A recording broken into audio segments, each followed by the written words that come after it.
El teléfono sonó exactamente a las 2:32 p.m. de un jueves, que debería haber sido como cualquier otro. Estaba en la oficina de Herrería Santos, revisando los pedidos de la semana, cuando la pantalla mostró un número que no reconocí. Casi dejé que sonara hasta el buzón de voz. Estaba demasiado ocupado calculando el presupuesto para un encargo de portones automáticos. ¿Señor Santos? La voz del otro lado temblaba de nerviosismo. Sí, ¿quién habla? Es Roberto Campos, el fotógrafo de la boda de 1900. Diego, señor, necesita venir a mi estudio ahora. Solo, no traiga a su familia. Sentí algo helado subiendo por la espina. Habían pasado 2 semanas desde la boda de mi hijo Diego con Amanda. 2 semanas desde que gasté 850,000 pesos en la fiesta más bonita que jamás organicé en mi vida. 2 semanas desde que vi a mi hijo de 28 años radiante en el altar, prometiendo amor eterno a la hija del doctor Enrique Moreira. ¿Qué tipo de problema, Roberto? Por teléfono no puedo hablar, pero encontré algo en las fotos, algo muy grave. Necesita verlo personalmente. Mi mano apretó el teléfono hasta que los nudillos se pusieron blancos. ¿Qué tipo de cosa? Venga a mi estudio en Avenida Insurgentes 1247, en 1 hora.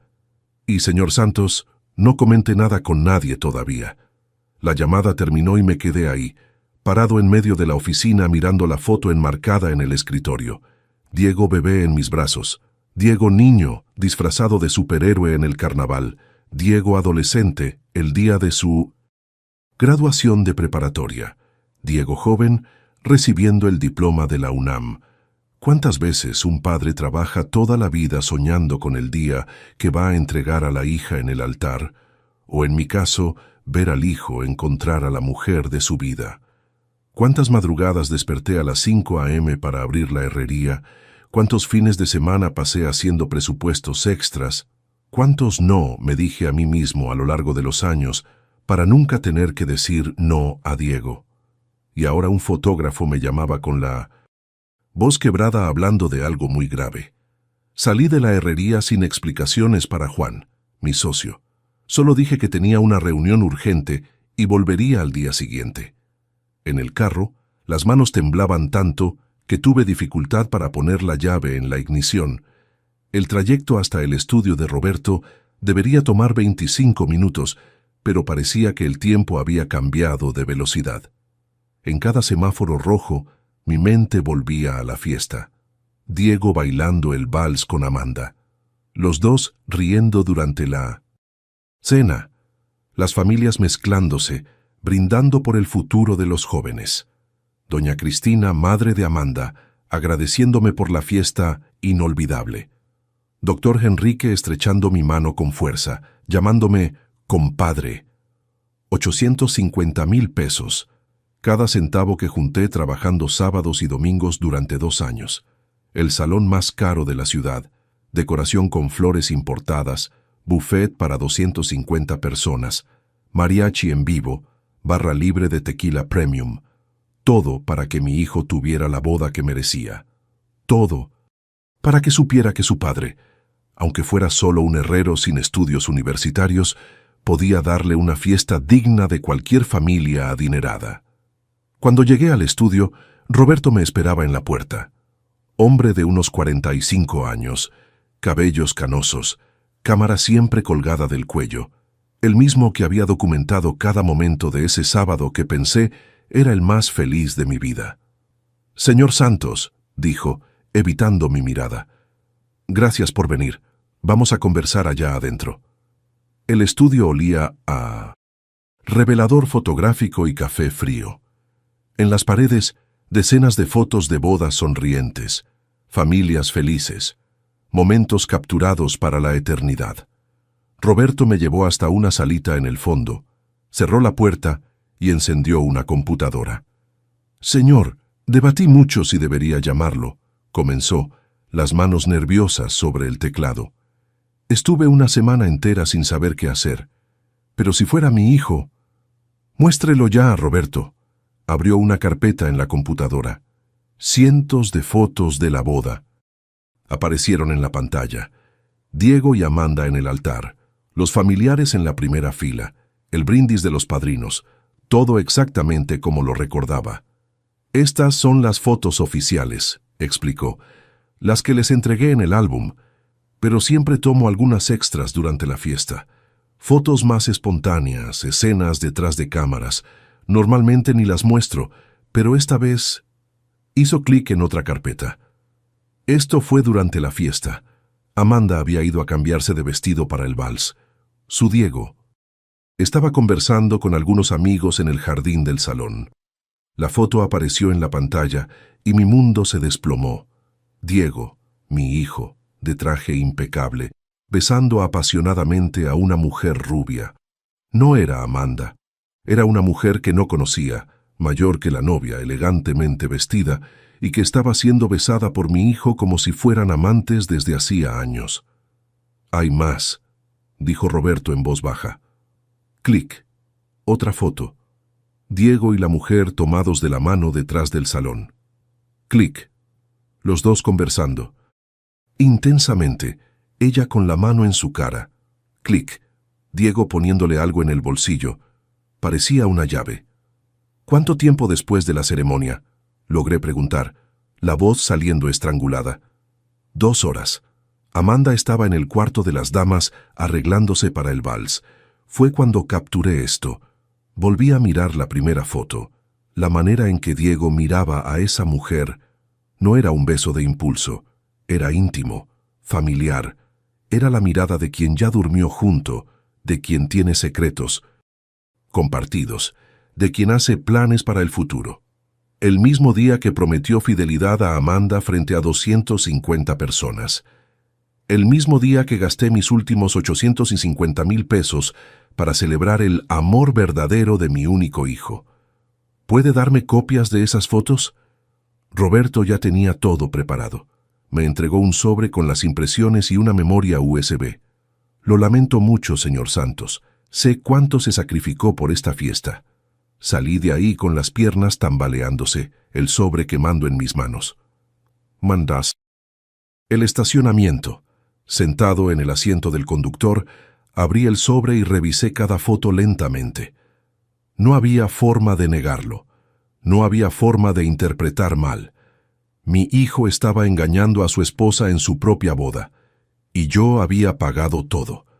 Si alguna vez sintió que toda una vida de sacrificio como padre valía menos que una mentira sonriente, quédese conmigo hasta el final de esta historia, porque lo que descubrí después de esas fotos me enseñó que un hombre solo pierde la dignidad cuando cierra los ojos a la verdad, incluso cuando esa verdad destruye todo lo que creyó haber construido. Suscríbase al canal para no perderse los próximos relatos. Hay muchos padres por ahí que necesitan escuchar esto. Antes de continuar, si le gustan relatos reales como este, de historias que muestran que nunca es tarde para que un hombre recupere su valor, suscríbase al canal y active la campanita. Porque aquí no cuento historias de quien acepta ser engañado en silencio. Cuento historias de hombres que decidieron que la verdad, por más dolorosa que fuera, valía más que una mentira bonita. Mi nombre es Francisco Santos, 54 años, dueño de Herrería Santos desde hace 25 años. Y para entender cómo llegué a ese estudio mirando fotos que destrozaron mi corazón, necesito retroceder un poco en el tiempo. Francisco Santos, 54 años.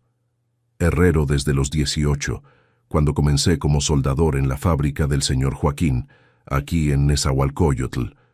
Manos callosas de quien pasó la vida moldeando hierro y acero, construyendo portones, rejas, estructuras que hasta hoy protegen casas y empresas en todo el Estado de México. Cuando Diego nació, en 1995, tenía 26 años y un sueño simple: que mi hijo nunca pasara por las dificultades que pasé. Nunca tuviera que despertar a las 5 a.m. con las manos doliendo de tanta soldadura del día anterior. Nunca tuviera que escuchar bromas sobre ser solo un herrero en reuniones de la escuela. Trabajé como un condenado para eso, de lunes a lunes, de 7 a.m. a 7 p.m. Sábados hasta mediodía. Domingos haciendo presupuestos en casa. Cada centavo extra iba para la educación de Diego. Escuela privada, curso de inglés, computación, natación, todo lo que yo no tuve. Recuerdo el primer día de clases en el Colegio Guadalupe, una de las escuelas más caras de la región. Yo con Mitsuru, dejando a Diego en la entrada donde solo había BMW y Mercedes. Él se bajó del carro avergonzado, mirando a los lados para ver si nadie había visto. «Papá, ¿la próxima vez puedes dejarme en la esquina?» Dolió. Pero entendí. Él quería encajar. Quería ser aceptado por los hijos de doctores, abogados, empresarios. Y yo quería que lo lograra.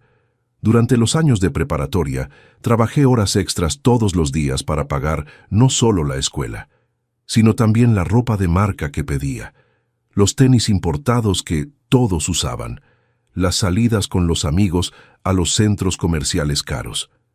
Cuando me pedía 2,000 pesos para una fiesta, le daba 3,000. Para que no pases apuros, hijo. ¿Cuántas veces corté mis propios gastos para que Diego nunca sintiera falta de nada? ¿Cuántas veces comí solo frijoles y tortillas en el almuerzo para ahorrar los 150 pesos del restaurante, sabiendo que Diego estaba comiendo en el mejor lugar de la escuela? En 2013, cuando pasó a ingeniería en la UNAM, lloramos juntos. Yo de orgullo, él de felicidad.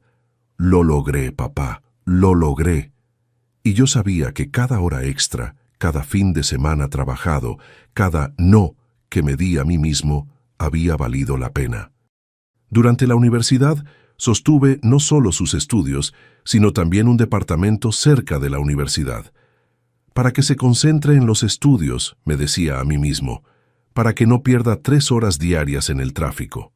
18,000 pesos de renta mensual, más 5,000 de mesada, más los libros, materiales, gasolina, eran casi 30,000 pesos mensuales saliendo de mi bolsillo para que mi hijo tuviera una vida de clase media alta, mientras yo seguía despertando a las 5 a.m. para abrir la herrería, pero valió la pena cuando se graduó, summa cum laude, contratado antes incluso de graduarse por una multinacional alemana, sueldo de 85,000 pesos desde el inicio. «Gracias por todo, papá», me dijo el día de la graduación, abrazándome fuerte. «Sin usted, nunca habría llegado aquí». Fue cuando conoció a Amanda, hija del doctor Enrique Moreira, cirujano cardiovascular, familia tradicional de las Lomas, casa en Polanco, Mercedes en la cochera. Amanda tenía 24 años, graduada en administración, trabajaba en el Pino 906, consultorio del padre solo hasta encontrar algo mejor. La primera vez que Diego trajo a Amanda a cenar en casa, en 2019, noté cómo miraba nuestra sala sencilla, nuestros muebles de Electra, nuestro televisor de tubo que me negaba a cambiar porque todavía funcionaba bien.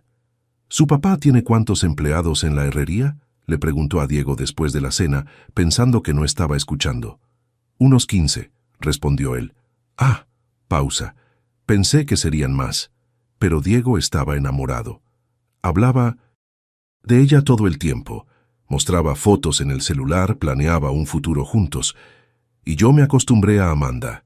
Era educada, bonita, venía de una familia estructurada. ¿Qué más podía querer un padre para su hijo? La propuesta de matrimonio ocurrió en Navidad de 2022. Diego había comprado un anillo de 120,000 pesos. Me llamó pidiendo prestado porque su sueldo aún no permitía ese tipo de gasto. «Es para la mujer de mi vida, papá. No puedo decepcionar». Presté sin pensarlo 2 veces. En realidad, ni siquiera cobré de vuelta. Cuando se comprometieron en enero de 2023, Diego vino a conversar conmigo sobre la boda. «Papá, la familia de Amanda está acostumbrada a cierto estándar. El padre sugirió el Buffet Royal, ese del Centro Comercial Santa Fe. Conocía el Royal de nombre, 4,500 pesos por persona, mínimo 200 invitados. Solo el salón costaría 900,000 pesos. Es mucho dinero, hijo». «Lo sé, papá, pero es una vez en la vida, y Amanda sueña con esto desde pequeña. El padre puede ayudar». Pero él quería que yo pagara, Quería que yo demostrara que también tenía condiciones de dar una fiesta a la altura de la familia Moreira. Pasé 2 semanas haciendo cuentas. Vendería un terreno que había comprado años atrás como inversión. Pediría un préstamo usando la herrería como garantía. Trabajaría algunos meses más para cubrir los extras. Está bien, hijo. Vamos a hacer una boda inolvidable. El alivio en la cara de Diego fue inmediato. Gracias, papá. Amanda va a enloquecer de felicidad. Los siguientes 8 meses fueron una carrera contra el tiempo y contra el dinero. Buffet, decoración, mariachi, fotógrafo, vestido de novia, argollas, invitaciones, recuerdos, iglesia, carro para los novios. Cada artículo costaba el doble de lo que imaginaba. Recuerdo una tarde, 3 meses antes de la boda, cuando Amanda vino a elegir las flores con Diego. Francisco, dijo, nunca me llamó suegro. ¿Qué opina de rosas blancas importadas de Holanda? Son más caras, pero el efecto visual es incomparable. 80,000 pesos más solo en flores. Si es lo que quieren, dije. En cada elección decía sí, champán francés en vez de espumoso nacional, dulces de pastelería francesa en vez de dulces mexicanos, mariachi con 12 músicos en vez de 6, todo para que mi hijo tuviera la boda que la familia de la novia esperaba. El valor final fue 850,000 pesos. Vendí el terreno por 600,000 pesos y pedí prestado 250,000. Todo mi patrimonio invertido en una fiesta de un día. Pero el día de la boda, 15 de julio de 2023, valió cada centavo. Diego estaba radiante. Amanda, deslumbrante. Las familias se mezclaron, rieron juntas, brindaron por el futuro de los jóvenes. Durante el vals, cuando Diego giró a Amanda en el centro del salón, miré alrededor y pensé, lo logré. Le di a mi hijo exactamente lo que soñaba. 2 semanas después, Roberto llamó, y descubrí que todo ese sueño había sido construido sobre una mentira.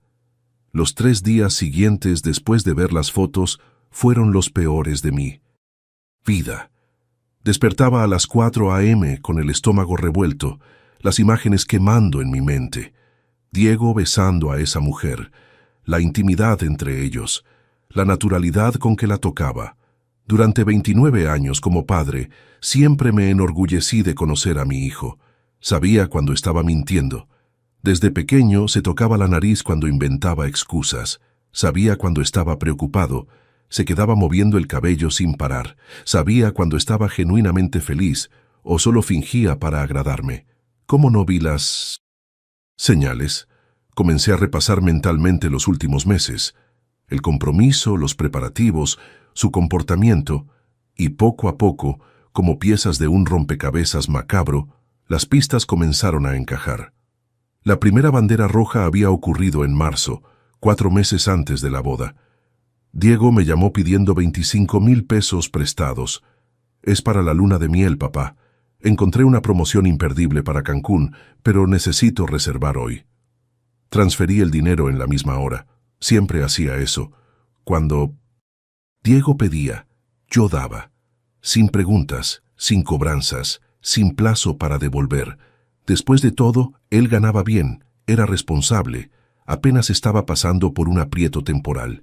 Pero ahora, recordando esa llamada, me extrañaron algunos detalles. Diego habló demasiado rápido. No me dio detalles sobre el hotel o las fechas. Y cuando pregunté si Amanda estaba emocionada por el viaje, cambió de tema. Ah, sí lo está. Papá, tengo que colgar. Estoy en una junta importante. La segunda señal ocurrió en 1900. Abril. Amanda vino a cenar en casa, una de las pocas veces que aceptó la invitación. Durante la cena comentó sobre una amiga que se había casado recientemente. Isabela gastó una fortuna en la boda, dijo, moviendo distraídamente la comida en el plato. Después de 2 meses, descubrió que el marido tenía otra. Todo ese dinero tirado a la basura. Diego se puso tenso. Noté cómo dejó de masticar y fijó la mirada en el plato. Esas cosas pasan, murmuró. Por eso creo que el matrimonio hoy en día es más contrato que romance, continuó Amanda. Lo importante es que cada uno sepa qué gana con eso. En ese momento, pensé que estaba siendo cínica por la historia de la amiga. Ahora entendía que era una conversación cifrada.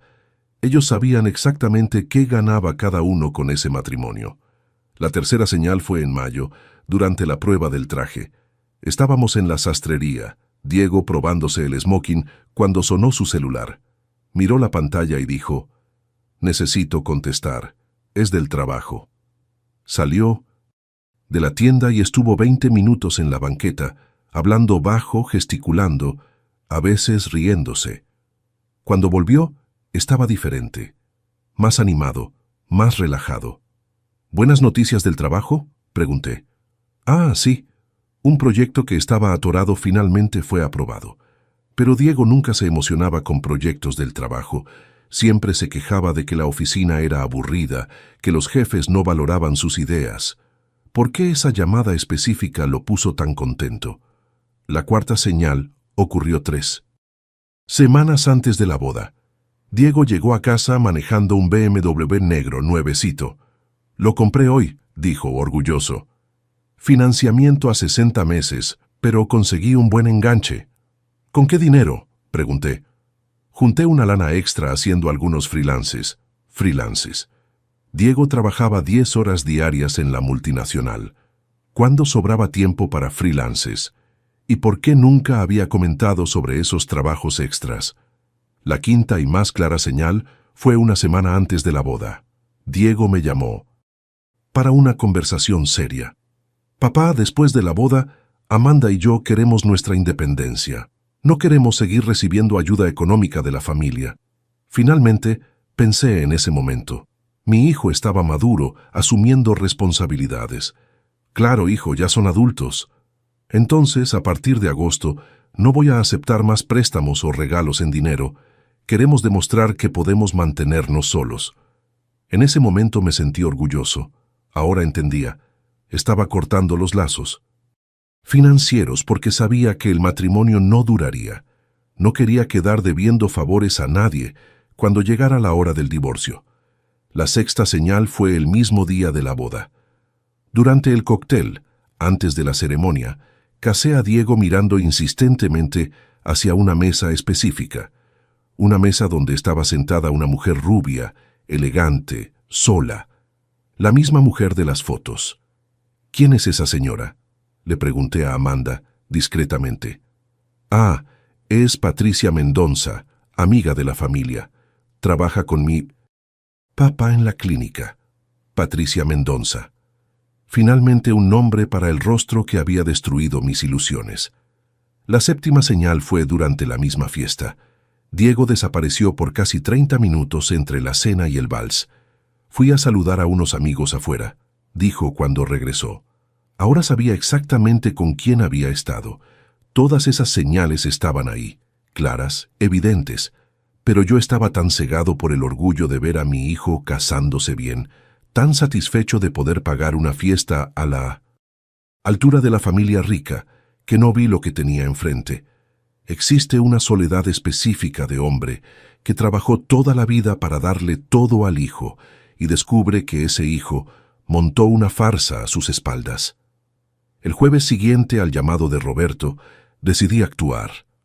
No podía seguir viviendo con esa información quemándome en el pecho. Necesitaba entender el tamaño de la traición. Llamé a Diego, tratando de mantener la voz normal. «Hijo, ¿qué tal si almorzamos juntos el viernes? Hace tiempo que no. Conversamos solo nosotros dos». «Claro, papá.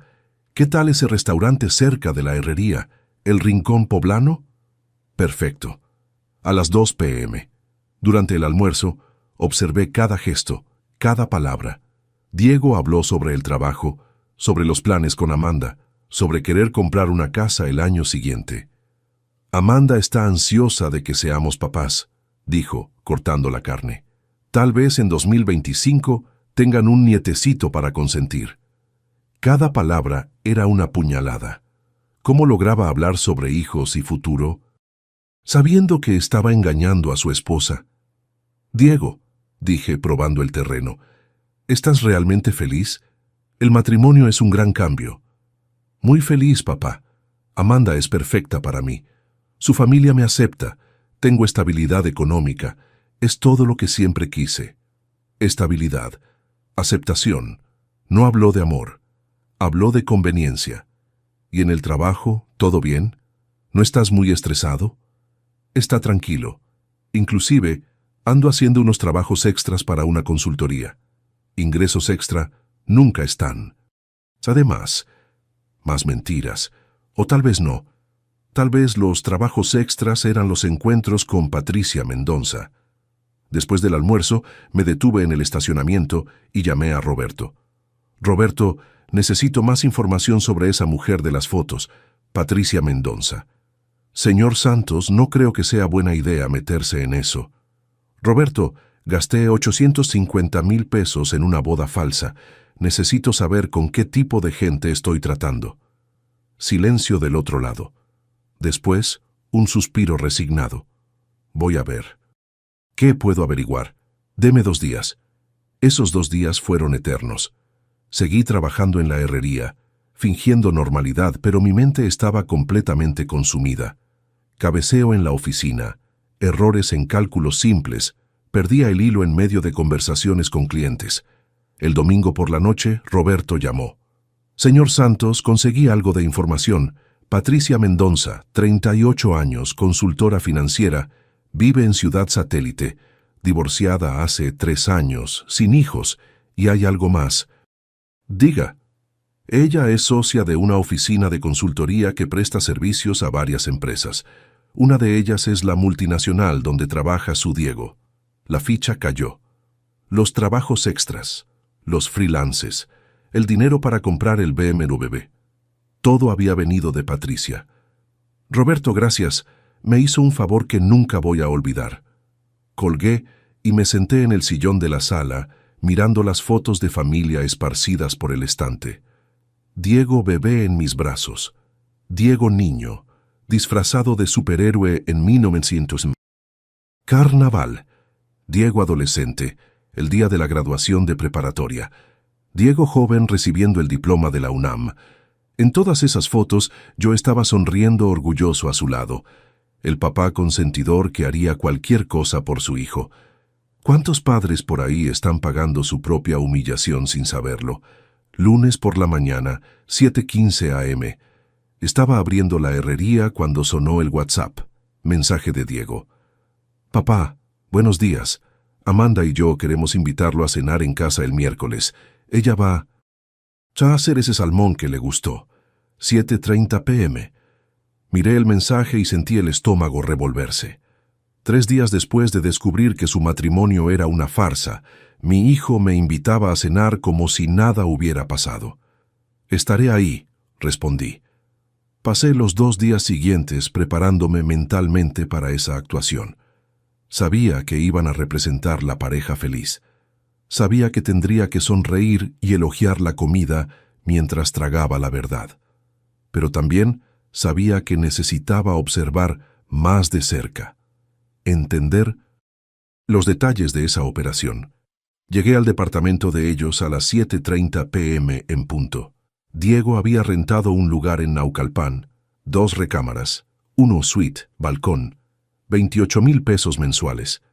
Cuando me contó el precio, algunos meses atrás, me impresioné. Con su sueldo y las cuentas de casado sería apretado, pero se estaban organizando. Ahora sospechaba quién ayudaba a pagar esa renta. Amanda me recibió con la sonrisa de siempre, beso en la mejilla, pregunta educada sobre cómo estaba mi salud. Perfecta anfitriona. Diego apareció de la cocina, delantal amarrado en la cintura, sartén en la mano. Papá, qué bueno que vino. El salmón está casi listo. La misma naturalidad de siempre, la misma voz cariñosa de siempre. Si no hubiera visto las fotos, jamás habría sospechado algo. Durante la cena, observé cada detalle. La forma en que Diego y Amanda conversaban, educada, cordial, pero sin intimidad real. No se tocaban casualmente, como hacen las parejas enamoradas. No terminaban las frases el uno del otro. No intercambiaban miradas cómplices. Era como ver a 2 buenos actores representando un matrimonio. Diego me contó que quieren comprar una casa, comenté, probando. Ah, sí, respondió Amanda, mirando rápidamente a Diego. Estamos investigando algunas opciones, pero todavía es temprano. Queremos primero estabilizarnos como casados. ¿Investigando dónde? Ciudad Satélite tiene unas opciones interesantes, dijo Diego. Más espacio, mejor precio que Naucalpan. Ciudad Satélite. Donde vivía Patricia Mendonza. ¿Y el trabajo, hijo? ¿Esos freelances que comentaste están rindiendo bien? Diego masticó lentamente antes de responder. Sí están. En realidad, estoy pensando en expandir. Tal vez abrir una consultoría propia en el futuro. ¿Consultoría de qué? Optimización de procesos industriales. Hay mucho mercado. Amanda lo miró con una expresión que no pude descifrar. Sorpresa, irritación, como si fuera la primera vez que escuchaba sobre ese plan. Después de la cena, mientras Amanda preparaba café, Diego y yo nos quedamos en el balcón. Encendió un cigarro, vicio que había adquirido recientemente, por el estrés de la boda. «Papá, ¿puedo hacerle una pregunta personal?» «Claro. ¿Se arrepiente de algo en la vida?» La pregunta me tomó desprevenido. ¿Por qué está preguntando eso? No sé. A veces me pongo a pensar, usted trabajó tanto para darme oportunidades, renunció a tantas cosas. ¿Será que valió la pena? Miré a mi hijo fumando, mirando la ciudad allá. Abajo, y por un momento casi le conté todo. Casi le mostré las fotos. Casi grité que sabía de la traición. Valió cada sacrificio, dije. Verte feliz, realizado, casado con una mujer buena, eso no tiene precio. Diego asintió lentamente. Sí, espero que siga valiendo. ¿Qué tipo de respuesta era esa? ¿Espero que siga valiendo? Volví a casa esa noche con más certeza que nunca. Mi hijo estaba viviendo una mentira planeada, y yo estaba siendo usado como parte de esa mentira. El jueves, resolví investigar por mi cuenta. Llamé a la multinacional donde trabajaba Diego, me identifiqué como su padre y pedí hablar con el supervisor. Señor Santos, qué gusto hablar con usted. Diego siempre comenta lo orgulloso que está de su papá. Gracias, estoy llamando porque quiero regalarle un curso de especialización, pero antes quería entender mejor el área donde trabaja. Claro, Diego trabaja aquí en el sector de desarrollo de productos. Excelente empleado, muy dedicado. ¿Y esos trabajos de consultoría que anda haciendo? Sé que algunos empleados hacen freelances. Silencio del otro lado. Después, señor Santos, nuestro contrato de trabajo prohíbe actividades paralelas en la misma área. Si Diego está haciendo consultoría, eso podría ser un problema serio. Mi corazón se disparó. No, debe ser un malentendido mío. Creo que comentó sobre un amigo que hace consultoría. Ah, sí. Bueno, si necesita más información sobre su trabajo aquí, puedo ayudar. Colgué con las manos. Temblando. Diego estaba mintiendo sobre los freelances. ¿De dónde venía entonces el dinero extra? El viernes tomé una decisión que cambiaría todo. Salí de la herrería a media tarde y fui hasta Ciudad Satélite. Tenía la dirección de la oficina de Patricia Mendonza. Roberto había conseguido esa información. Me estacioné frente al edificio comercial a las 5 p.m. y esperé. A las 6:15 p.m., ella salió. La misma mujer de las fotos, rubia, elegante, 38 años bien vividos. Subió a un Audi A4 plateado y salió del estacionamiento. La seguí a una distancia prudente. Se detuvo en un departamento en Ciudad Satélite, edificio nuevo, zona residencial. Estuvo ahí 30 minutos. Cuando salió, ya no estaba sola. Diego estaba con ella. Mi hijo, que debería estar en casa cenando con su esposa, subió al carro de la amante y siguieron juntos hacia un restaurante en Polanco. Me estacioné lejos y entré al restaurante. Conseguí una mesa desde donde podía verlos sin ser visto. Estaban sentados en un rincón reservado, conversando intensamente. Diego le sostenía la mano por encima de la mesa. Ella se reía de sus chistes. Tenían la intimidad de una pareja que se conoce desde hace años. A las 9:30 p.m. pagaron la cuenta y salieron juntos. Regresaron al departamento de ella. Esperé en la calle hasta las 11:45 p.m., cuando Diego salió solo, subió al BMW y se fue. 1 hora y 15 minutos. Tiempo suficiente para cualquier cosa. Manejé de vuelta a casa con la mente bombardeada por preguntas. ¿Desde cuándo estaba pasando esto? ¿Desde cuándo Diego tenía dos vidas paralelas? Y más importante, ¿Amanda sabía? El sábado por la mañana llamé a Diego. «Hijo, ¿cómo estuvo la noche de ayer? ¿Llegaste tarde?» «No, papá. Salí con unos compañeros del trabajo a tomar unas cervezas. Llegué a casa como a las 10 p.m. Otra mentira. Descarada, natural, sin ningún pudor. ¿Y Amanda?» Se quedó en casa viendo una película. Está en una etapa medio casera. O tal vez ella también tenía sus propios planes para las noches en que Diego salía con compañeros. Pasé todo el fin de semana repasando la cronología de la traición. La relación con Patricia había comenzado probablemente antes de la boda. Los freelances eran encuentros con ella. El dinero extra para comprar el BMW venía de ella. Los planes de comprar casa en Ciudad Satélite eran para estar más cerca de ella.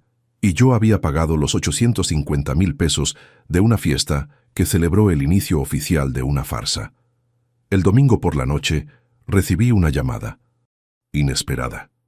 Era Amanda. «Francisco, ¿podemos conversar a solas el lunes, sin que Diego sepa?» Mi corazón casi se detuvo. ¿Ella sabía algo? «Claro, Amanda. ¿A qué hora?» «¿Qué tal en su oficina, a las 2 p.m.? Es sobre algo importante». Pasé la madrugada del domingo al lunes despierto, imaginando qué quería conversar Amanda. ¿Habría descubierto la traición? ¿Quería mi ayuda? ¿O acaso ella también era parte del esquema? Lunes, 2 p.m. en punto. Amanda entró a mi oficina en la herrería con una carpeta en la mano y una expresión seria. «Francisco, necesito contarle algo que va a doler mucho. Hay silencios de padre que pesan más que gritos. Ese fue uno de ellos. Francisco, Diego me está engañando». Las palabras salieron de la boca de Amanda como un puñetazo en el estómago. Estaba sentada en la silla frente a mi escritorio, con la carpeta en el regazo y los ojos rojos de quien lloró mucho. «¿Desde cuándo sabes?», pregunté, tratando de mantener la voz firme. «3 meses antes de la boda». 3 meses. Sabía desde hacía casi 8 meses, y aún así subió al altar, intercambió argollas, dijo «sí», frente a 250 personas. Se casó sabiendo que el novio tenía otra. «¿Por qué no cancelaste la boda?». Amanda abrió la carpeta y esparció papeles sobre mi escritorio. Estados de cuenta, comprobantes de transferencia, copias de contratos. Porque descubrí que toda esta farsa me iba a costar muy caro si me echaba para atrás. Tomé uno de los estados de cuenta. Era de la cuenta conjunta que Diego y Amanda habían abierto para recibir los regalos de boda. Depósitos sumando 1,270,000 pesos. «Los invitados fueron más generosos de lo que imaginábamos», explicó Amanda. «Mi papá invitó a muchos colegas médicos, empresarios, gente que dio cheques de 50,000, 100,000 pesos». Miré otro papel. Era un contrato de financiamiento del BMW que Diego había comprado. Él financió el carro a su nombre, pero quien dio el enganche de 350,000 pesos fue Patricia Mendonza. Tengo los comprobantes. ¿Cómo conseguía esta información? Amanda, ¿cómo lograste? Contraté un detective privado en abril. Descubrí todo. Los encuentros, el departamento extra que renta en Ciudad Satélite para encontrarse con ella, los regalos que le da con el dinero de nuestros regalos de boda. Departamento extra. Mi hijo rentaba un departamento solo para encontrarse con la amante. ¿Cuánto gasta al mes en eso? 18,000 pesos de renta, más las cenas, más los regalos. Unos 40,000 pesos mensuales. Dinero que debería estar siendo usado para nuestra vida de casados. Ahora entendía por qué Diego había dicho que no quería seguir aceptando ayuda económica de la familia. Necesitaba el dinero de los regalos para sostener la vida doble. ¿Y por qué no lo confrontaste? Amanda se recostó en la silla y suspiró. Porque yo también tengo secretos, Francisco. Lo que vino después me destruyó completamente. Yo no amo a Diego. Nunca lo amé.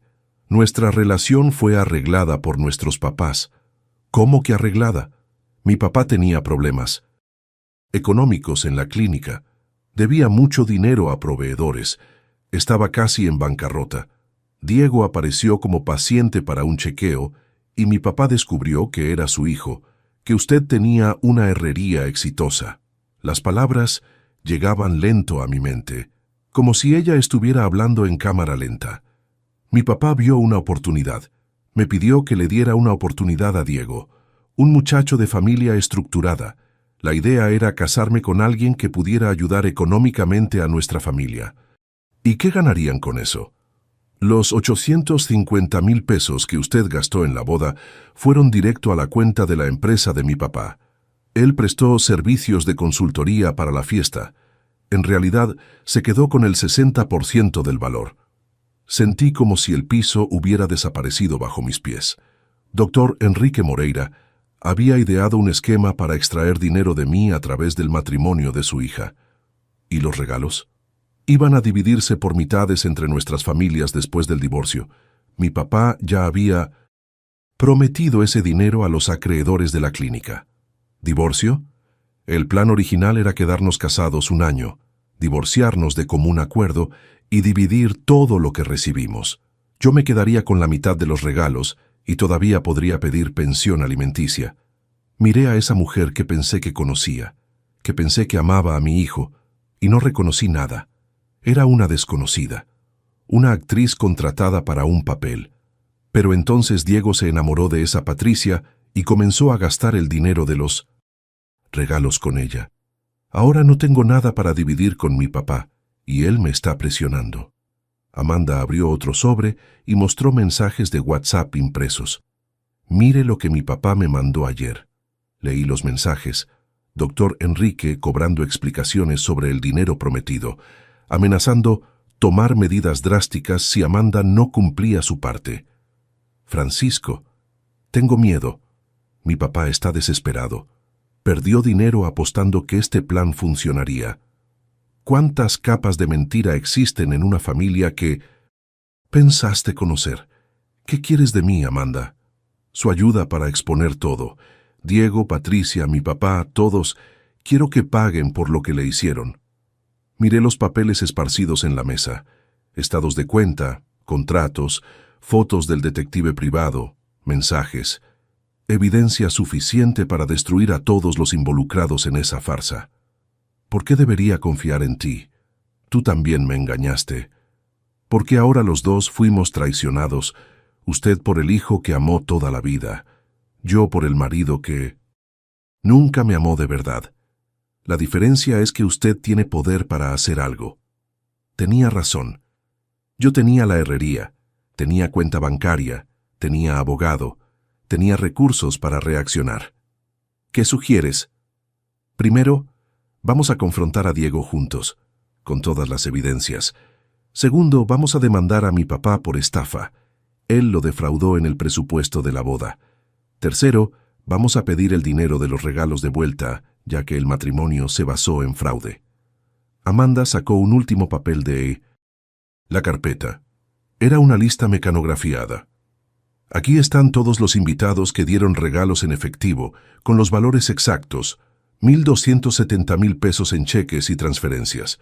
Su Diego y la amante gastaron 890,000 hasta ahora. Quedan 380,000 pesos en la cuenta conjunta. 890,000 pesos. Mi hijo había quemado 890,000 pesos de los regalos de boda sosteniendo la vida con la amante en 8 meses.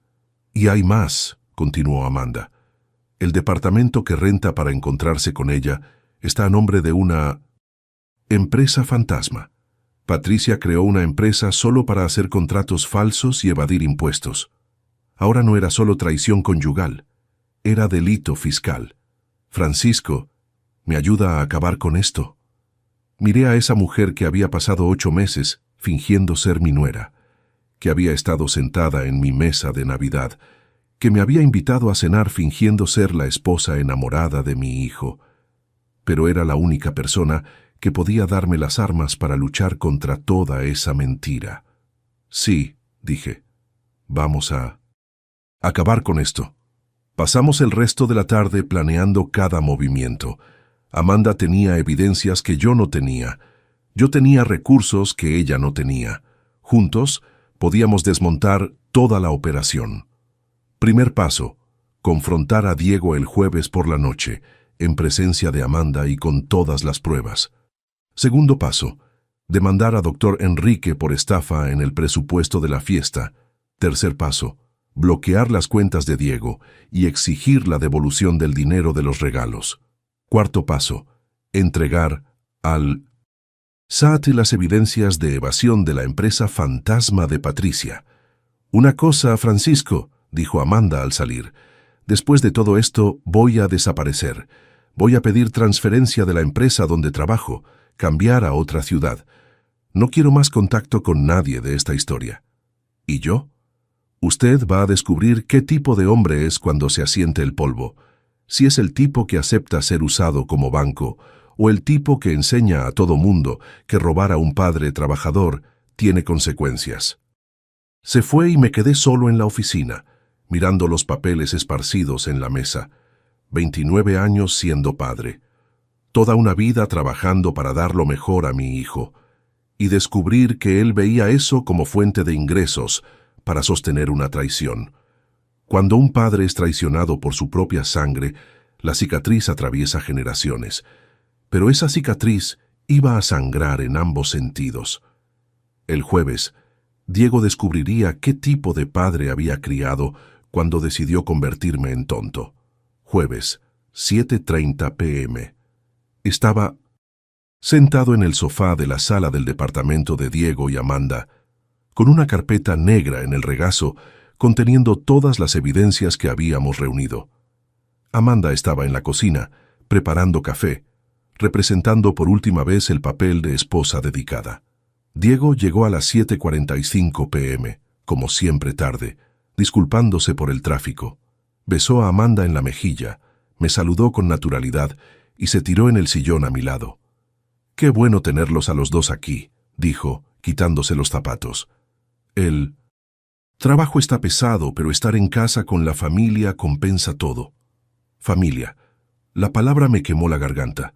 Amanda trajo el café y se sentó en el sofá, a mi lado. Diego notó que estaba más seria de lo normal. «¿Todo bien, amor? Te ves tensa». «En realidad, Diego, te llamamos aquí para una conversación importante», dijo Amanda, la voz firme. Diego me miró, después a ella, frunciendo el ceño. «¿Qué tipo de conversación?» Abrí la carpeta y saqué la primera foto. La misma que Roberto me había mostrado semanas atrás. Diego tomó la imagen y su cara se volvió de piedra. Durante 5 segundos largos miró fijamente la foto, como si esperara que desapareciera. «Papá, ¿puedes explicar cómo besaste a otra mujer 2 horas después de casarte con Amanda?», interrumpió Amanda. «¿Puedes explicar por qué rentaste un departamento en Ciudad Satélite para encontrarte con ella? ¿Puedes explicar por qué gastaste 890,000 pesos de nuestros regalos de boda sosteniendo a tu amante?» La máscara de Diego cayó completamente. La postura relajada se transformó en tensión. Las manos comenzaron a temblar ligeramente. «Amanda, no entiendes. No es lo que parece». 890,000 pesos, Diego, exploté. 890,000 pesos de los regalos que la gente les dio para comenzar su vida. Gasté 850,000 pesos en una fiesta para celebrar una mentira. Y todavía tuviste el descaro de robar el dinero que los invitados dieron de regalo». Diego se levantó bruscamente, comenzando a caminar por la sala como un animal enjaulado. «Papá, déjeme explicar bien. La situación con Patricia es complicada». «¿Complicada cómo?», preguntó Amanda, sacando de la carpeta los estados de cuenta. «Complicada como transferir 35,000 pesos mensuales a su cuenta. Complicada como pagar departamento extra para que ustedes dos se acuesten». Diego se detuvo de caminar y miró fijamente a Amanda. ¿Me investigaste? Contraté un detective privado. Tengo foto, video, documento de todo lo que hiciste en los últimos 4 meses. Fue cuando vi a Diego por primera vez sin máscara alguna. Ya no era el hijo dedicado, ni el esposo cariñoso, ni el yerno respetuoso. Era un hombre calculista que había sido descubierto y ahora trataba de calcular el tamaño del daño. «Está bien», dijo, deteniéndose de caminar y cruzando los brazos. «Lo descubrieron. ¿Y ahora? ¿Qué quieren?» La frialdad en su voz me impactó más que la propia traición. Ni siquiera intentó pedir disculpas, ni demostró arrepentimiento. Solo quiso saber cuál sería el precio del descubrimiento. «Queremos el dinero de vuelta», dije. «Todos los 890,000 pesos que robaste». Diego se rió. Una risa seca, sin humor. «Papá, ese dinero ya se gastó. No tengo cómo devolverlo». «Entonces vende el BMW. Vende lo que sea necesario». «El BMW no es mío. Está financiado». Amanda abrió otro sobre y esparció documentos en la mesa de centro. Financiado con enganche de 350,000 pesos que Patricia pagó. Dinero que en realidad vino de una empresa fantasma que ella creó para evadir impuestos. Ya mandé todo al SAT. El rostro de Diego perdió todo color. «No hiciste eso». «Lo hice, y hay más. Tu suegro va a ser demandado por estafa. Sobrefacturó el presupuesto de la boda en 60% y se embolsó la diferencia». «¿Qué historia es esa?» Fue cuando Amanda le contó a Diego toda la verdad. El plan de su padre para usar la boda como fuente de ingresos. La intención original de divorciarse en un año. La división planeada de los regalos. Diego escuchó todo en silencio, y cuando Amanda terminó, se volteó hacia mí con una expresión que jamás olvidaré. «Entonces todos estábamos mintiendo», dijo. «Amanda se casó conmigo por dinero. Yo me casé sabiendo que tenía otra. ¿Y usted? Usted pagó todo porque quería sentirse importante frente a la familia rica». La acusación me golpeó como un disparo. «Yo pagué porque te amo, desgraciado, porque quería verte feliz». «No, papá. Usted pagó porque quería que los médicos y los empresarios vieran que el herrero también tenía dinero. Usted quería ser aceptado por la familia de ella tanto como yo». Por un segundo me pregunté si tenía razón, si parte de mi motivación había sido realmente la vanidad de probar que podía pagar una fiesta cara. Pero aunque fuera verdad, eso no justificaba nada. «Tal vez», admití, «pero la diferencia es que lo hice por amor. Ustedes lo hicieron por avaricia». Diego tomó el celular y marcó un número. «¿Patricia?» «Es Diego. Necesito hablar contigo ahora». «No, por teléfono no. Voy para allá». Colgó y tomó las llaves del carro. «¿A dónde crees que vas?», preguntó Amanda. «A resolver esto». «No vas a resolver nada huyendo. Amanda, acabas de destruir mi vida. Denunciaste a Patricia al SAT. Demandaste a tu propio padre. Me expusiste ante él». Diego me señaló. «¿Qué tipo de resolución esperabas?» «El tipo donde asumes responsabilidad por tus actos». Diego se rió nuevamente, pero esta vez con rabia. «¿Responsabilidad? ¿Hablas en serio? Tú que armaste un matrimonio falso para robar dinero de mi papá». «Yo no robé, tu papá ofreció. Porque ustedes lo manipularon». Fue cuando perdí completamente la paciencia. «Ya basta», grité levantándome. «Basta de culpar a todo mundo menos a ti. Eres un hombre de 29 años. Nadie te obligó a engañar a tu esposa. Nadie te obligó a robar dinero. Tú decidiste hacer eso». Diego me miró con tanto desprecio que dolió físicamente.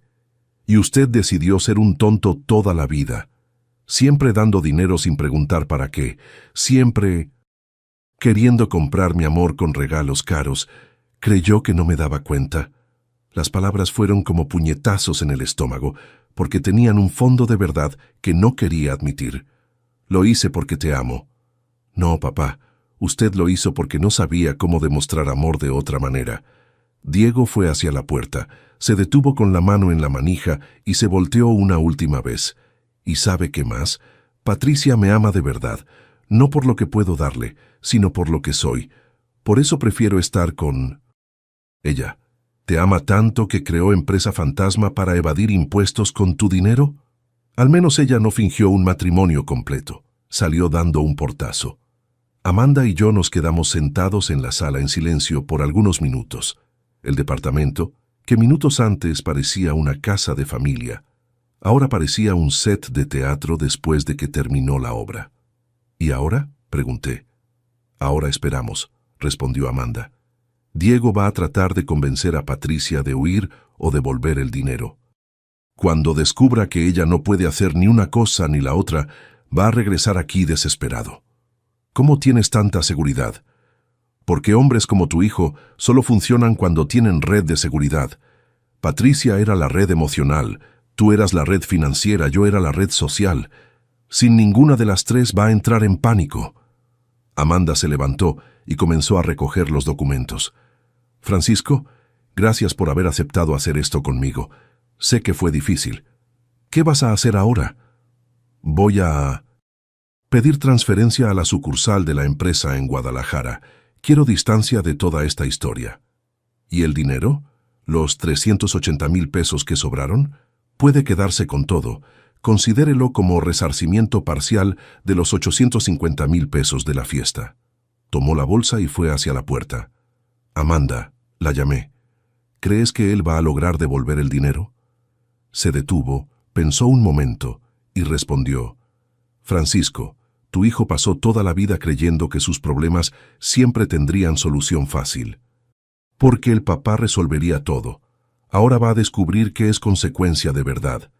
Se fue, y me quedé solo en ese departamento que olía a mentira. A las 11:15 p.m., Diego regresó. Entró sin tocar. Me encontró todavía sentado en el sofá. Patricia desapareció, dijo la voz quebrada. ¿Cómo que desapareció? Tomó sus cosas y se fue. Dejó una carta diciendo que no quería involucrarse en complicaciones legales. El departamento está vacío. Diego se tiró en el sillón, derrotado. Y hay peor. Papá, se llevó los 230,000 pesos que estaban en la cuenta de la empresa fantasma. Dinero que era para pagar la próxima renta aquí. Miré a mi hijo, desempleado a partir de la próxima semana. La multinacional lo despediría cuando supiera de los freelances. Sin dinero, sin amante, sin esposa, sin departamento. Diego, todavía tienes opción. Puedes tratar de redimirte. ¿Cómo? ¿Perdiendo el trabajo? ¿Devolviendo dinero que no tengo? ¿Asumiendo culpa por algo que todo mundo hizo? ¿Asumiendo que te equivocaste? Pidiendo disculpas de verdad, tratando de reconstruir. Diego me miró con ojos rojos y cansados. Papá, ¿no entendió todavía? No hay vuelta atrás. Amanda me denunció. Patricia me abandonó. Usted perdió la confianza en mí. No quedó nada. Tenía razón. No quedaba nada. Pero a veces es necesario que todo se desplome para que algo nuevo pueda ser construido sobre una base verdadera. 3 meses pasaron desde ese jueves devastador en el departamento de Diego. 3 meses desde que descubrí que mi vida de padre dedicado había sido construida sobre una gran mentira. Los primeros días fueron los peores. Despertaba a las 4 a.m. con el estómago en nudos, repasando cada conversación que tuve con Diego en los últimos años, buscando señales que debería haber visto. Llegaba a la herrería y perdía la concentración en medio de juntas importantes. Juan, mi socio, llegó a sugerir que me tomara unas vacaciones. Francisco, estás diferente, demasiado preocupado. ¿Cómo explicarle que descubrí que mi único hijo me veía como una fuente de ingresos ambulante? ¿Cómo contar que gasté 850,000 pesos en una fiesta que celebró una farsa? En la primera semana, Diego llamó 3 veces, mensajes desesperados en WhatsApp pidiendo una oportunidad de explicar todo bien. No contesté, no respondí. Necesitaba silencio para procesar el tamaño del daño. En la segunda semana, apareció en la herrería. Papá, por favor, necesito hablar con usted. Estaba diferente. Barba sin afeitar, ropa arrugada, ojeras profundas. La apariencia de quien no dormía bien desde hacía días. No tenemos nada que conversar, Diego. Sí tenemos. Perdí el trabajo. La multinacional me despidió cuando descubrió los freelances con Patricia. Debo 3 meses de renta. El desalojo sale la próxima semana. Miré a mi hijo, 29 años, ingeniero graduado de la UNAM, desempleado y a punto de quedarse sin techo, y esperé sentir lástima. No la sentí. Sentí solo un vacío extraño. ¿Y qué quieres que haga? Préstame 50,000 pesos para cubrir la renta atrasada, solo hasta que consiga otro trabajo. La misma cantinela de siempre. El mismo préstame solo hasta que había escuchado cientos de veces desde que Diego era adolescente. No. Papá, no voy a prestar, no voy a ayudar. Tú creaste este problema, tú lo resuelves. Diego se quedó parado frente a mi escritorio por un minuto completo, como si no pudiera procesar que había escuchado un no. ¿Me está abandonando? Estoy dejando de ser tu banco. Personal. Es diferente. Se fue sin decir nada más. Las semanas siguientes fueron una mezcla extraña de alivio y soledad. Alivio por no tener que fingir más que creía en las mentiras de Diego. Soledad por descubrir que, sin el papel de padre proveedor, no sabía bien qué tipo de padre era. Durante 29 años, mi identidad había sido construida alrededor de trabajar para darle cosas a mi hijo, despertar temprano para pagar escuela privada, hacer horas extra para costear la universidad, ahorrar para pagar la boda. Mi vida era un gran presupuesto destinado al bienestar de Diego. Ahora, por primera vez desde 1995, tenía que decidir qué hacer con mi dinero, con mi tiempo, conmigo mismo. En el primer mes después del corte definitivo de contacto, traté de mantener la misma rutina de siempre. Casa, trabajo, casa. Almuerzo solo. Cena viendo noticias. Dormir temprano para despertar a las 6 a.m. Pero poco a poco me di cuenta de que esa rutina había sido moldeada por las necesidades de Diego. Cenaba temprano porque necesitaba estar disponible para sus llamadas. Trabajaba los sábados para tener dinero extra para sus emergencias. Nunca viajaba porque, ¿y si Diego necesita algo? Ahora Diego podía necesitar cualquier cosa. Ya no era mi problema. El primer cambio real ocurrió un jueves por la tarde. Estaba en la oficina terminando unos presupuestos cuando Juan entró con una propuesta. Francisco, ¿qué tal si vamos a ese bar nuevo cerca del centro comercial? Hay una buena banda tocando hoy. Durante años mi respuesta automática sería, no puedo, tengo que llegar temprano a casa. ¿Por qué? Nunca supe explicar bien. Vamos, dije. Juan se sorprendió. ¿En serio? ¿Nunca vas a bares entre semana? Pues sí, tal vez sea hora de cambiar eso. El bar estaba lleno, la banda tocaba rock en español, la cerveza estaba fría. Conversé con Juan sobre temas que no eran trabajo, conocí otras personas, me reí de chistes que no tenían nada que ver con negocios o herrería. Llegué a casa a las 11:30 p.m. y me di cuenta. Había pasado 4 horas sin pensar en Diego ni una sola vez. El segundo cambio ocurrió el mes siguiente.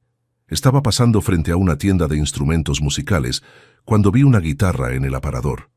Recordé que a los 20 años había tratado de aprender a tocar, pero lo abandoné cuando Diego nació. No tengo tiempo para pasatiempos, pensaba en esa época. Entré a la tienda y compré la guitarra. A los 54 años, volví a tomar clases de música.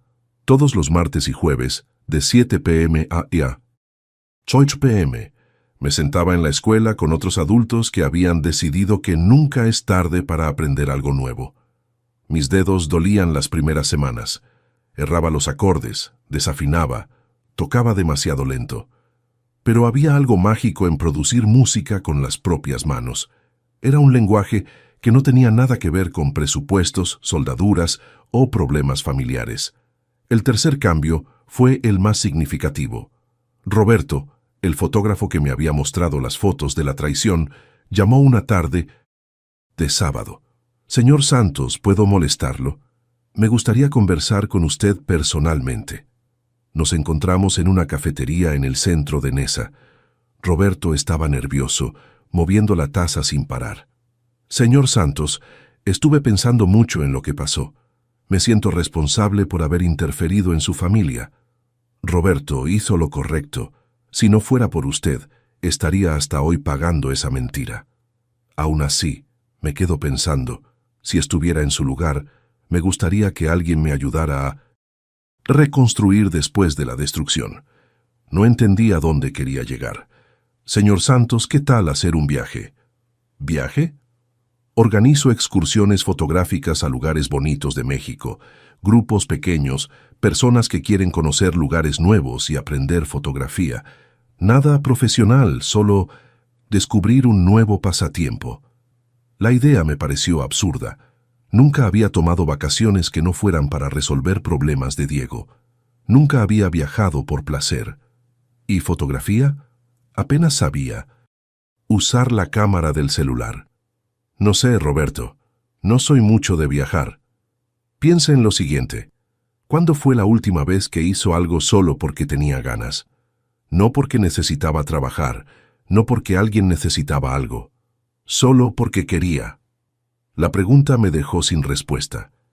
La próxima excursión es a Holbox, en Quintana Roo. 5 días, aguas cristalinas, paisajes increíbles. Son solo 8 personas. Ambiente tranquilo. No necesita ser fotógrafo, solo necesita tener curiosidad. Salí de la cafetería con el folleto de la excursión en las manos. En casa, puse el papel en la mesa de la cocina y estuve mirándolo por horas. Holbox, playas, flamencos, aguas transparentes.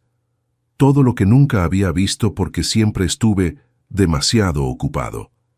El lunes llamé a Roberto. ¿Todavía hay lugar para Holbox? El viaje ocurrió en agosto. 5 días que cambiaron completamente mi perspectiva sobre lo que quería hacer con el resto de mi vida. Conocí personas increíbles. Marco, 61 años, jubilado. Del IMSS, que había comenzado a fotografiar después de que murió su esposa. Carla, 45 años, maestra que viajaba sola por primera vez después de un divorcio difícil. Roberto, 38 años, dentista, que estaba tratando de superar una depresión. Cada uno tenía una historia de reconstrucción. Cada uno había decidido que no era tarde para descubrir quién realmente eran, más allá de los papeles que la vida les había dado.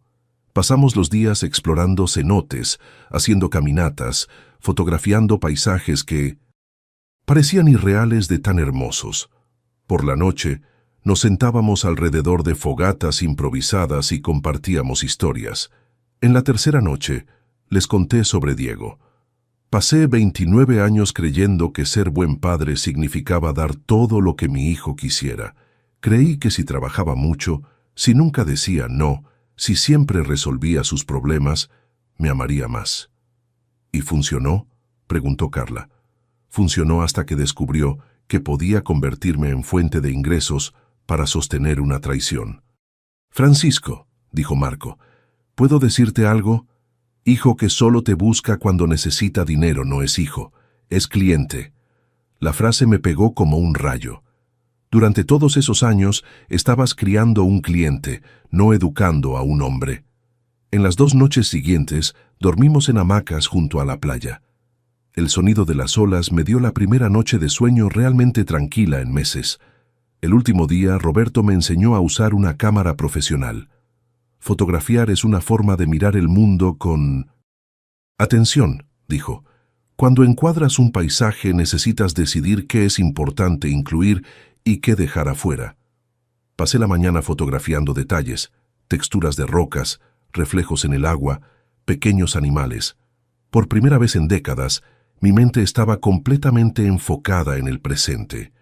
En el vuelo de regreso a Ciudad de México, miré las fotos que había tomado.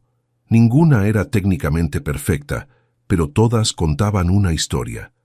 La historia de un hombre de 54 años descubriendo que todavía tenía mucho que aprender sobre el mundo y sobre sí mismo. Cuando llegué a casa, la casa estaba exactamente como la había dejado. Silenciosa, organizada, sin dramas. Pero ahora el silencio no me molestaba. Era paz, no soledad. Puse las fotos del viaje en una carpeta en la computadora y creé un álbum digital. Mientras organizaba las imágenes, me di cuenta de algo.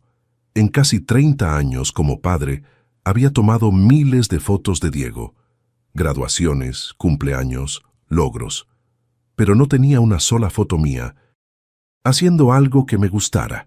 Ahora tenía decenas. Francisco explorando cenotes, Francisco aprendiendo fotografía, Francisco riendo con nuevos amigos, Francisco descubriendo que existía más allá del papel de papá de Diego. El lunes siguiente, al regreso, volví a las clases de guitarra con una energía diferente. El miércoles me inscribí en un curso de fotografía. El sábado, Juan y yo fuimos a probar un restaurante japonés que siempre tuve curiosidad, pero nunca había entrado porque a Diego no le gusta la comida japonesa. ¿Por qué dejaba que los gustos de Diego determinaran mis propios gustos?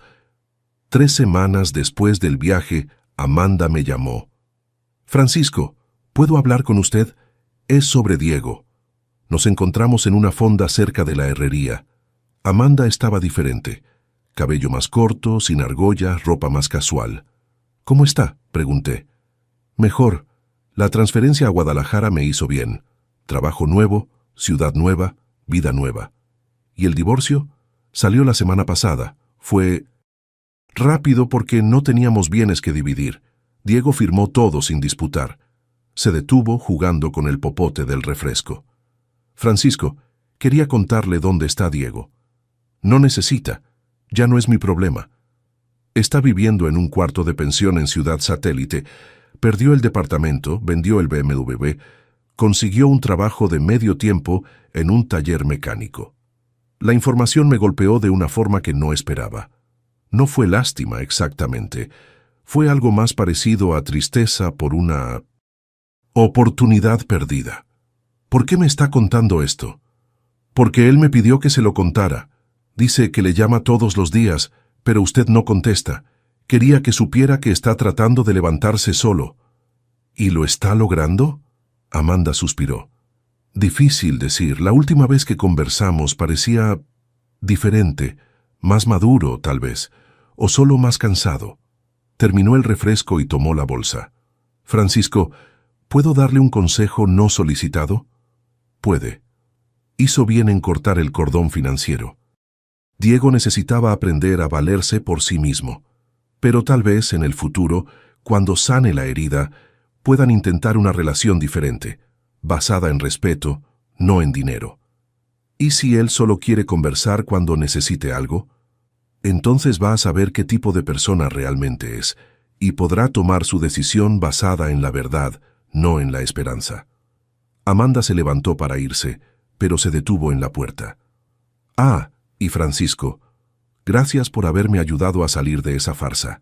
Descubrir que podía ser honesta cambió mi vida también. Después de que se fue, me quedé en la fonda pensando, Diego en una pensión, trabajando en taller mecánico, vendiendo el BMW que había comprado con dinero de la amante. Durante 29 años, mi mayor miedo había sido ver a mi hijo pasando dificultades. Ahora las estaba pasando, y yo estaba bien. No feliz con su sufrimiento, pero en paz con mis decisiones. Hay una diferencia enorme entre abandonar a un hijo y dejar de resolver los problemas que él creó para sí mismo. Esa noche, en casa, abrí la laptop y revisé las fotos de Holbox por 10ª vez. Marco me había enviado fotos que tomó del grupo. En una de ellas aparecía riéndome de algo que Roberto estaba contando, con la guitarra en el regazo, junto al mar. Era la primera foto en que me veía genuinamente feliz en años. El mismo hombre que cargó al hijo en los hombros un día se ve sin piso que pisar, pero a veces es necesario perder el piso para descubrir que puedes aprender a volar. 6 meses pasaron. Desde ese jueves que cambió todo. 6 meses desde que descubrí que mi hijo me veía como un banco con sentimientos. 6 meses desde que decidí que ser padre no significaba ser explotado. Hoy es un martes de marzo, 7 a.m. Estoy sentado en el balcón de mi casa, tomando café y afinando la guitarra antes de ir a trabajar. En un rato tengo clase de fotografía, y el fin de semana voy a mi segunda excursión con el grupo de Roberto, esta vez al Cañón del Sumidero.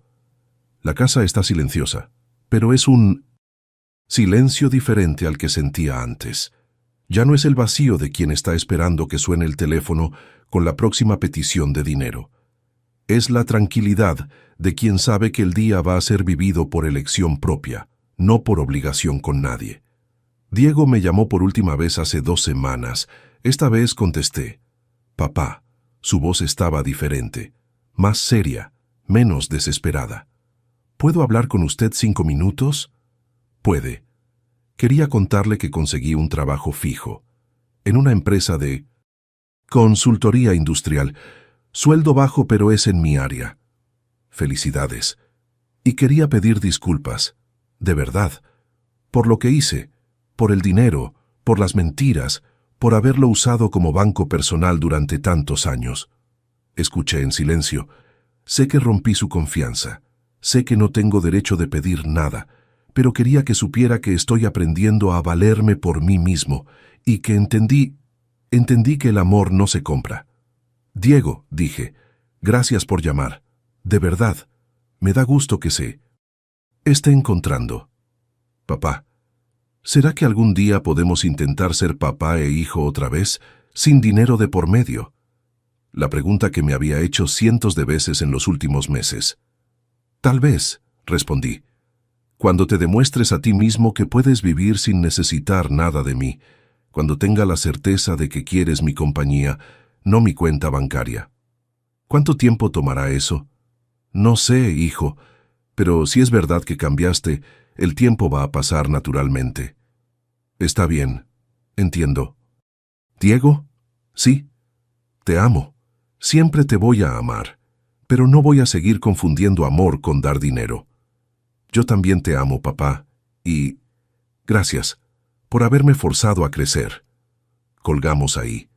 No sé si nos vamos a reconciliar completamente. No sé si Diego realmente cambió o si todavía está probando nuevas estrategias para conseguir lo que quiere. Pero sé que ahora no importa. Sé que construí una vida buena, independiente de si él forma parte de ella o no. Sé que tengo amigos verdaderos, pasatiempos que me realizan, proyectos que me emocionan. Sé que despierto todos los días, sabiendo exactamente cuánto dinero tengo, porque nadie más tiene acceso a mis cuentas. Sé que puedo ayudar gente. Ayudo a Juan en la herrería cuando necesita. Patrocino el curso de fotografía de una de las muchachas que trabaja en la oficina. Financio la reparación de la casa de un empleado antiguo que está con dificultades. Pero ayudo por elección, cuando quiero, cuanto quiero. No ayudo por chantaje emocional. No ayudo porque alguien me hizo sentir culpable. No ayudo porque es mi obligación como padre. La diferencia es enorme. En las clases de guitarra aprendí que la música funciona así. Necesitas conocer la teoría, pero también necesitas tener feeling. Necesitas saber cuándo seguir las reglas y cuándo improvisar. La paternidad es igual. Durante 29 años seguí solo una regla: darle todo al hijo. Creí que eso bastaba. No bastó. Crié a un hombre incapaz de sostenerse emocional y financieramente. Ahora sé. Ser padre no es dar todo lo que el hijo pide. Es dar lo que necesita para volverse independiente. A veces eso significa decir no. A veces significa dejarlo quebrar para que aprenda a levantarse solo. A veces significa aceptar que puedes perder al hijo que imaginaste tener para tal vez un día conocer al hombre que realmente es. Durante estos 6 meses, mucha gente me preguntó si me arrepiento de haber sido duro con Diego, si no extraño ayudarlo, si no pienso que familia es familia y debería perdonar todo. Mi respuesta es siempre la misma. No abandoné a mi hijo. Dejé de ser cómplice de su irresponsabilidad. ¿Cuántos padres por ahí están confundiendo amor con sostén financiero? ¿Cuántos están creyendo que ser proveedor es la única forma de ser importante en la vida de los hijos? Aprendí que existen formas mucho mejores de amar.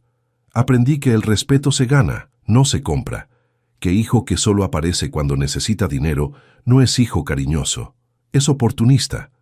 Que decir no a un adulto no es falta de amor, es exceso de amor propio. Aprendí que nunca es tarde para que un hombre descubra quién es más allá de los papeles que la vida le dio. Soy Francisco Santos, 54 años, dueño de herrería, fotógrafo amateur, estudiante de guitarra, viajero en ratos libres, padre de un joven que está aprendiendo a ser hombre, con o sin mi ayuda. Y estoy en paz con eso. El último fin de semana, estaba organizando las fotos del cañón del sumidero cuando encontré una que no recordaba haber tomado. Era una foto mía mismo, un autorretrato que hice sin querer mientras probaba la cámara. Estoy sonriendo de verdad. No es sonrisa de pose, es sonrisa de quien está genuinamente feliz con el momento que está viviendo. Guardé esa foto en la cartera. Cuando me asalte la duda sobre si tomé las decisiones correctas, voy a mirarla y recordar, existe vida más allá de ser explotado por quien debería amarte. Existe felicidad más allá de pagar la felicidad de otros. Existe dignidad en saber decir, no, esta vez no. Si llegaste hasta aquí y estás pasando por algo parecido, si tienes un hijo que solo te busca cuando necesita dinero, si estás sosteniendo la vida de alguien que no te respeta, si estás confundiendo ser buen padre con ser banco personal, quiero decirte algo. No estás obligado a financiar tu propia humillación. No es egoísmo querer ser valorado por la persona, no por lo que puedes dar. No es abandono dejar que un adulto enfrente las consecuencias de sus propias decisiones. Y no es tarde para que descubras quién eres más allá del papel de proveedor. Si mi historia tocó tu corazón, deja aquí en los comentarios desde dónde estás viendo. Escribe tu ciudad, tu estado, hasta tu país. Quiero saber que este mensaje llegó hasta ti. Y si conoces algún padre que está aceptando menos de lo que merece, comparte este video. Hay muchos hombres que necesitan entender que valorarse no es egoísmo, es necesidad. Si este relato te hizo reflexionar, deja un comentario contando qué sentiste. Cuéntame si ya tuviste que imponer límites difíciles. Y si esta historia te marcó, deja tu like y suscríbete al canal para seguir acompañando historias reales de hombres que eligieron su dignidad. Porque aquí no contamos historias de víctimas, contamos historias de reconstrucción. Un abrazo desde Nezahualcóyotl, Estado de México. Y recuerda, construiste mucho más que una familia.